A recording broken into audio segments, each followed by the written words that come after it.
छोट्या घरातली मोठी असते, तिच्यासमोरच शहाणं बाळ, तिच्यासमोरच मस्ते. जन्माच्या आधीची 9 महिन्यापासूनची दोस्ती, आई माझी. सकाळी लवकर उठणारा गजर, वाईट काळात हजर, प्रत्येक कामावर नजर, आई माझी. चहा थंड करणारी बशी, तिचा हात माझी उशी, माझा जग तिची खुशी.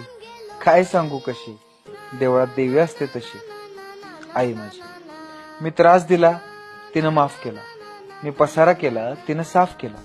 तिच्या ओल्या रुमालानच माझा ताप गेला, पण तिने मात्र तापात सुद्धा स्वयंपाक केला.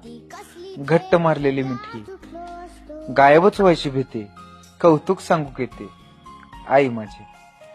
तिच्या बांगड्या वाजल्या तर ती आली, हे कसं कळावं, मागेल ती तिच्याकडून कसं मिळावं. तिचं सगळं आयुष्य तिनं माझ्या मागं पळावं. जिंकून आलो तरी, हारून आलो तरी, तितक्याच प्रेमानं ओवाळावं, आई माझी.